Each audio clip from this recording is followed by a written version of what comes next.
Acabe fez saber a Jezabel tudo quanto Elias havia feito e como matara todos os profetas à espada. Então Jezabel mandou um mensageiro a Elias a dizer-lhe: faça-me os deuses como lhes aprouver, se amanhã a estas horas não fizer eu a tua vida como fizeste a cada um deles. Temendo, pois, Elias, levantou-se para salvar sua vida, se foi e chegou a Berseba, que pertence a Judá, e ali deixou o seu moço. Ele mesmo, porém, se foi ao deserto caminho de um dia, e veio e se assentou debaixo de um zimbro, e pediu para si a morte, e disse: basta, toma agora, ó Senhor, a minha alma, pois não sou melhor do que meus pais. Amém? Graças a Deus. Olha, Elias, né? Elias foi um gigante na fé, realizou muitos prodígios, milagres por Deus, e a oração dele era respondida pela fé. Agora, aí nós vemos este gigante, né, que através da matou centenas de profetas de Baal, né? E ele agora foge, passa a fugir, e ele deita debaixo de um pé de zimbro. Zimbro é um arbusto, né, que dá sombra. Ele deitou ali e pediu para si a morte. Agora, como, né? Como que nós vamos entender isso? Se ele era um gigante na fé, agora ele esmorece, agora ele se apequena, agora vem sobre ele uma depressão, e ele pede a morte, fala: basta, não estou aguentando mais. Mas como, Elias? Você fez uma grande obra, você trouxe através de você, toda uma nação de volta o culto a Deus, porque ele disse, né? Por que vocês cocheiam entre dois pensamentos? Até quando cocheareis entre dois pensamentos? Se o Senhor é Deus, segui-o. Se é Baal, segui-o. Porém, o povo nada lhe respondia. Então, aí ele pôs um desafio, né? Que o Deus que respondesse com fogo, esse é o Deus verdadeiro. E assim aconteceu, né? Elias orou e veio fogo do céu, consumiu o holocausto, e ali os profetas de Baal foram todos, né, mortos à espada. Elias executou todos eles. Eu creio que não somente Elias, mas o povo ajudou a fazer isso, porque matar 700 homens era meio difícil, tá? Sozinho. Então, agora, a questão é: por que um homem gigante na fé, ele era tão gigante na fé, que o rei mandou buscar ele, e mandou 50 soldados para buscar, né? Falei assim: ó, homem de Deus, né? Vê a ordem, o capitão falou: ó, homem de Deus, Acabe manda te chamar, nós vamos te levar. Falei assim: se eu sou homem de Deus, que venha fogo do céu e consuma vocês. E assim por 2 vezes aconteceu, né?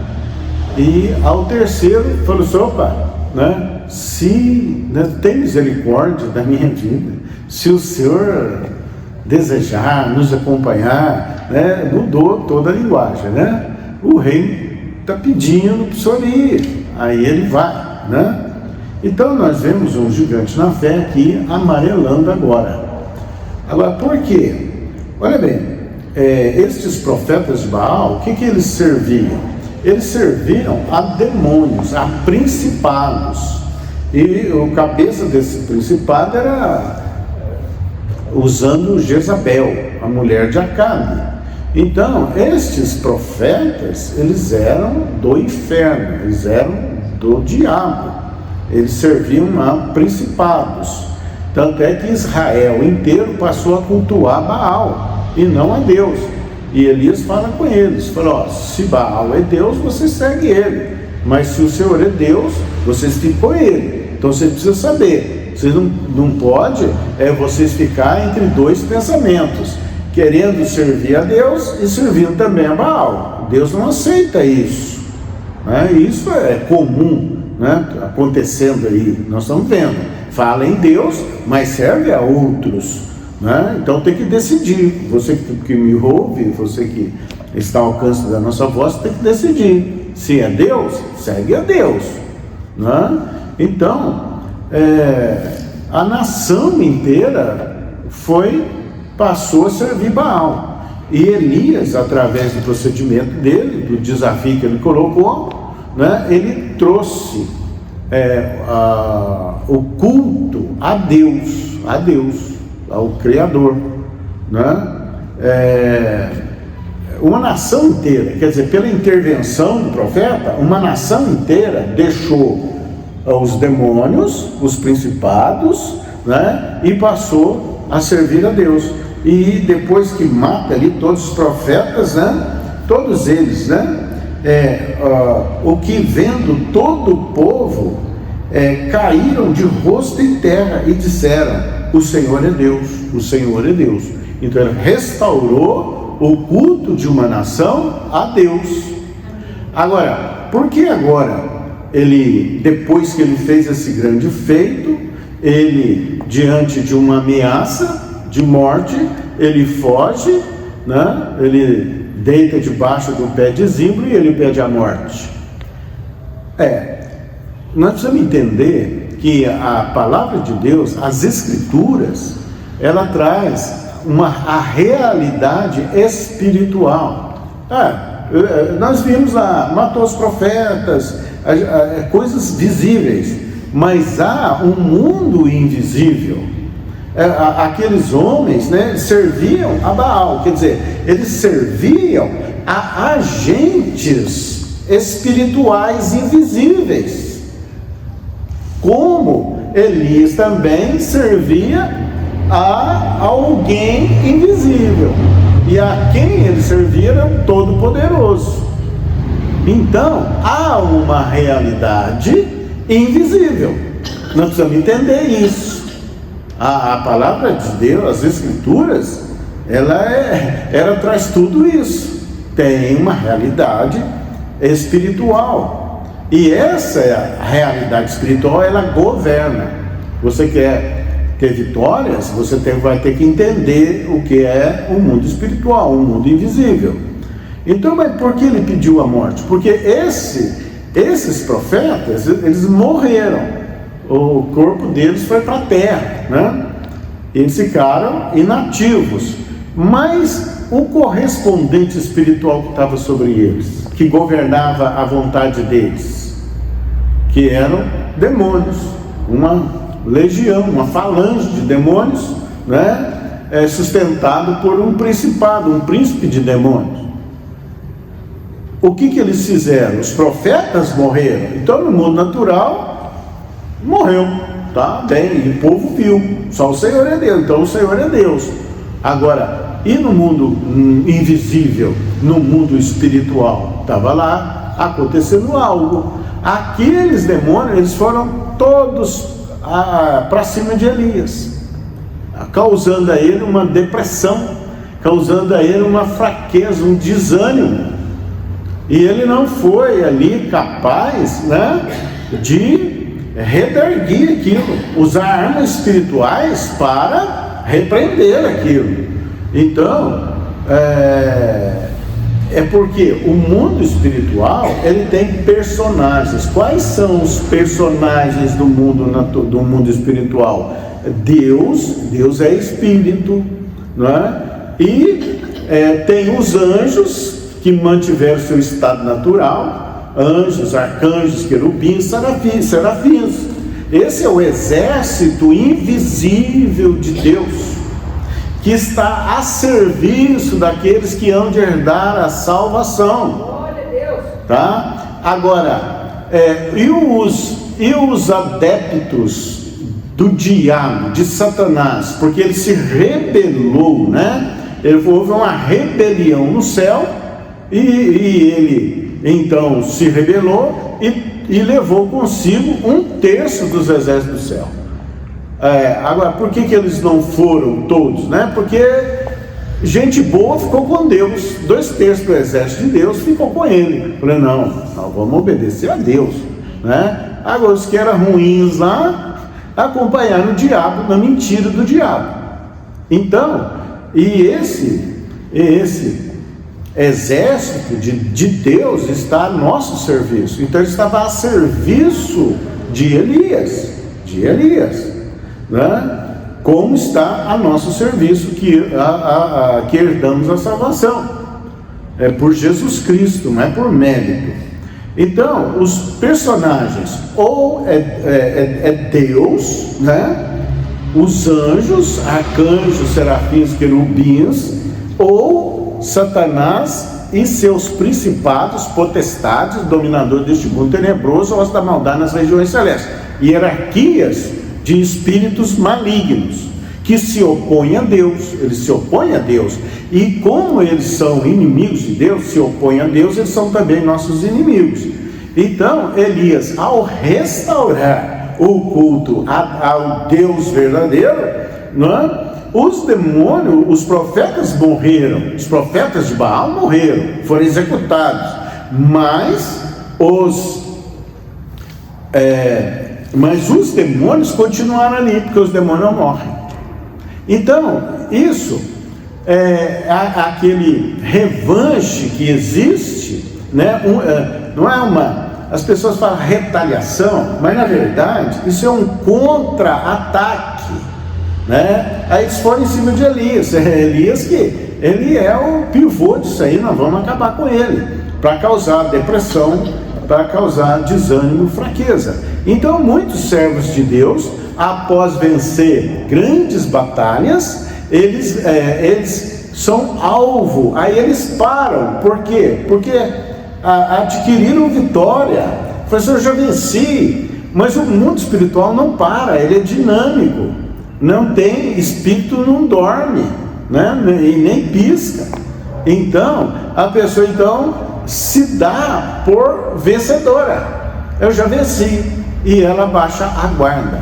Então a questão nós devemos continuar em espírito, continuar em oração, antes, durante e depois, principalmente. Nós vemos na palavra de Deus ataques de demônios a homens de Deus. Paulo, né? Veio uma jovem, vinha falando atrás dele. Isso aí é homem de Deus, né? Servos do Deus Altíssimo, mostro para vocês o caminho da salvação. E por vários dias estava acompanhando eles. Ele com os outros que estavam com ele. E Paulo não falou nada. Aí de repente Paulo para e ficou intrigado com aquilo. O demônio na boca daquela moça estava falando a verdade, mas estava importunando, né? Estava querendo chamar a atenção para Paulo ao invés de Deus, né? E o que foi feito? Paulo então se vira e fala, sai dela. Na mesma hora saíram, e os donos dela, que escravizavam ela, que obtinham lucro com a adivinhação que ela fazia, se voltaram contra Paulo, e houve uma comoção, e Paulo foi preso por causa disso. O povo que estava ali levantou tudo uníssono contra Paulo, e tiveram que recolher Paulo, porque senão eles matavam Paulo, né? Então, olha bem, né? Ele está fazendo uma obra de Deus, aí ele repreende o demônio, mas a guarda ficou baixa. Ele não tinha ali o discernimento de como agir para continuar de pé, para continuar produzindo fruto ali no trabalho dele. Aí ele sofreu o quê? Uma revanche. uma revanche, um contra-ataque, né? Entendo eu que, como o Evangelho estava no início, esses homens de Deus não tinham esse discernimento do contra-ataque. Aí eles eram presos, eram martirizados por causa disso. Jesus lá com o Gadareno, o Gadareno está lá, se feria, andava nu, dormia nos sepulcros e se feria com pedras, e não havia ninguém que podia subjugar ele. Aí Jesus vai lá e os demônios mesmo já falaram, não nos mande para o abismo, né? Mande nós para os porcos. Então o Senhor veio nos importunar fora do templo, não é fora do templo, do templo de Jesus, né? Então eles foram o quê? Aí Jesus, então vai. Aí foram 2.000 porcos, né? Quem são vocês? Somos legião, porque somos muito. Então eles foram nos porcos, os porcos saíram correndo, caíram no despenhadeiro, mas os porcos morreram, mas os demônios não. E ali aquele lugar ficou um lugar maldito, e os porqueiros, na hora que viu aquilo, né, falou para Jesus ir embora, para não ficar ali. Mas quem estava falando na boca deles, né? Quem estava trabalhando para se opor a Jesus? Os demônios. Então você como servo de Deus, ministro de Deus, né?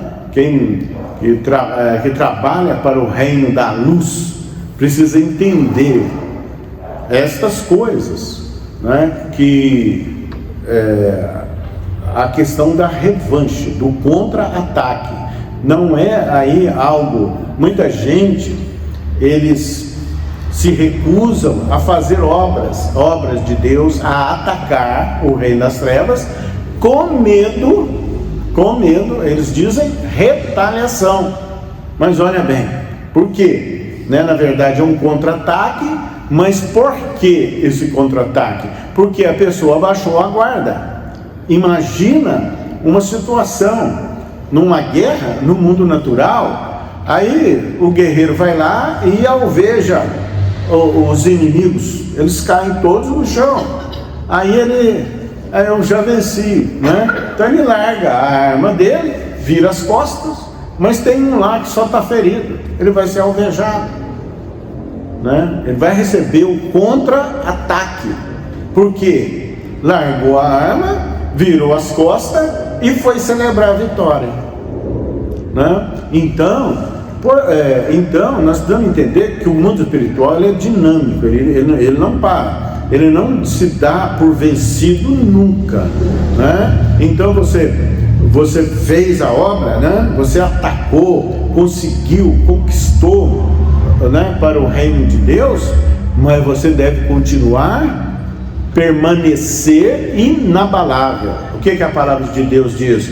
Depois de ter feito tudo, permanecer inabalável. Isso é o que? Você vai continuar em oração. Às vezes você vai orar mais, vigiar mais, depois que você conquistou uma vitória, né? Não seja aí, né, um presunçoso. Presunçoso é esse: eu já venci, eu já fui lá e já conquistei, e agora eu vou dormir, eu vou repousar, né? Não, você pode dormir, mas é em oração, né? Então a palavra de Deus diz: depois de ter feito tudo, permanecer inabalável. Continua na oração, né? Quantas vezes, né, com que tivemos inúmeras vitórias, né? Aí entra no carro para sair, para ir embora, né? Às vezes as pessoas estão conversando ali, então, né, até celebrando, mas eu estou orando, porque eu sei destas coisas. Então, as Escrituras é um livro espiritual. Ela fala, né, ela mostra para nós a realidade do mundo invisível, do mundo espiritual. Agora, as pessoas são tardas em crer. Olha bem, se você for a Jesus, você viu, né, que Jesus foi confrontado lá no deserto. Alguém falou com ele, alguém fez proposta para ele, propostas indecorosas, né, espiritualmente falando, né? Então não há como duvidar, da realidade do mundo espiritual. Se você for olhar com os olhos espirituais as Escrituras, você verá a ação do diabo realizando os seus feitos, se opondo, né, à obra de Deus, atacando os ministros de Deus, os servos de Deus. Você vai ver isso. Agora,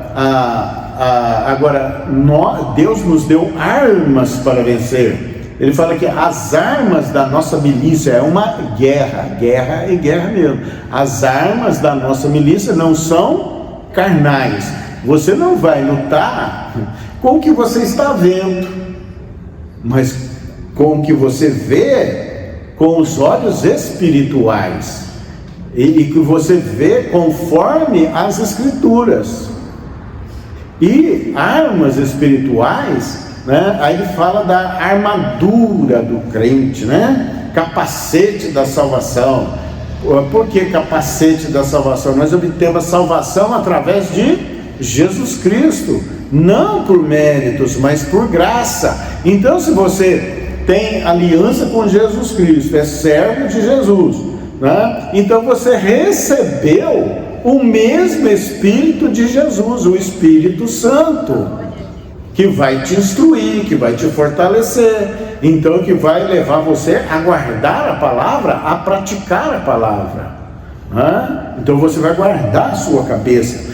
Virão setas, né? Fala de setas alvejando, né? Quer dizer, palavras para minar a tua mente, a certeza de fé que você sustenta. Vem um, fala alguma coisa, você balança, né? Ou está acontecendo algo, né? Você tem que ter um discernimento espiritual para entender o que está passando na linha de fundo, além do véu, no mundo espiritual. Então, o capacete da salvação, a couraça da justiça. O que é a couraça? Você tem Jesus, Jesus te tem, né? Então você está com a couraça, você está amparado por Jesus, pelo Espírito Santo, né? O cinto da verdade. Por quê? Porque você vai usar a verdade do Evangelho, né? Conhecereis a verdade vos libertará, a verdade vos tornará livre. Então, nessa guerra, você só pode agir com a verdade. Não tem engano, não tem como. É só com a verdade de Deus, a verdade das Escrituras, né? Recebe os calçados da preparação do Evangelho da Paz, vai andar conforme os caminhos de Deus, e vai receber, né, nessa armadura de Deus, o escudo da fé, para rechaçar todos os dardos inflamados do maligno. Isso, o que é isso? Olha, vem contra-ataque para você. Vem contra-ataque antes, durante e depois. Vem os contra-ataques. Então, essas setas todas vão ser paradas no teu escudo. Quer dizer, isso que é habitar no esconderijo do Altíssimo. Você está de acordo com a palavra de Deus, você está na fé, conforme as Escrituras. Então você habita, né? Não é um lugar, é um estado de fé, guerreiro de Deus, soldado de Deus, né? E você tem o que? Para manejar a espada do Espírito, a espada que é um instrumento de ataque e de defesa. Ataque e de defesa, que é o que? Qual que é a espada do Espírito? A palavra de Deus. Então, olha bem, é uma guerra invisível no mundo espiritual, no mundo invisível, que você tem armas, recebeu armas para agir. Você vai agir conforme estas armas. conforme estas armas. Agora, né, quando os filhos de Cefa, né, chegou para o endemoniado lá e falou, né, sai dele, né, em nome de Paulo, em nome de Jesus, a quem Paulo prega. Quer dizer, eles não tinham o Espírito de Jesus, né? Então ele foi querer tirar os méritos, o que estava depositado sobre Paulo, mas eles mesmos não tinham revestimento do Espírito. Eu sei quem é Paulo, eu conheço Jesus, sei quem é Paulo, mas vocês, quem vocês são? E lançaram sobre ele, né, aquele que estava sendo usado lá pelo demônio, né? E despidos, eles tiveram o quê? Fugir. Então, acorda vocês que me ouvem para esta realidade espiritual. Agora, olha bem, muitas doutrinas, né, desenvolvidas por mentes humanas ou por experiências, eles fazem o quê? Eles querem entrar nesse mundo espiritual, e eles são o quê? Enganados. E eles falam de espírito guia. Outros querem ver, eles não entendem que há um correspondente espiritual. Aí eles têm que fazer figuras, têm que fazer imagens. Para quê? Acho que tem que ter contato físico com aquilo né? Todo ledo engano é um mundo invisível, né, que está aí para guerrear contra os que são de Deus e para manter na ignorância os que não são, até os que pensam que são, mas não são, mas porque não acordaram para a realidade espiritual, não obraram e não creram na palavra de Deus, para receber a Jesus como Senhor, para com isso receber o Espírito Santo, o Espírito de discernimento e o Espírito de autoridade sobre todos os demônios, e também para receber os dons e as habilidades espirituais para ser vencedor nessa guerra. Por isso que a palavra é que nós somos o quê? Mais do que vencedores. Mas peraí, aí as pessoas, né, no entendimento raso, são mais do que vencedor, fica criando situações, são mais. Peraí, como que você é mais que vencedor? Em Cristo Jesus. Em Cristo Jesus, você tendo o Espírito de Deus, você tendo discernimento espirituais, dons espirituais, e você produzindo frutos do Espírito e não obras da carne. Se você produzir obras da carne, você vai fazer a vontade dos demônios. A verdade é essa. Então, acorda, ó igreja, para a realidade oculta, a realidade invisível. Porque se nós vemos essa passagem aqui com Elias, né? O que está sendo retratado no mundo natural? Um homem foi lá, venceu, matou tantos, né, 700 homens lá. Agora a mulher diz lá que vai cortar a cabeça dele, ele foge, e ele fica cansado, ficou estafado, ficou opresso, deu depressão nele, agora ele está pedindo para morrer. Isso é a realidade física. Agora, o que está acontecendo no mundo espiritual? Tem uma guerra, e tem um revanche, um contra-ataque sobre ele. Então, nós precisamos, na obra de Deus, entender estas coisas, né? Está sempre, por isso que a palavra diz, vigiai. Você anda vigiando. Venceu. Às vezes você prega para a pessoa aceita o evangelho, a pessoa se converte, né? Aí você sai dali, de repente começa a acontecer coisas estranhas, começa a vir um contra-ataque na sua vida. Uma vez eu fui na cadeia, na cadeia, no presídio, e eu fui de cela em cela, falei para todo mundo, preguei, orei.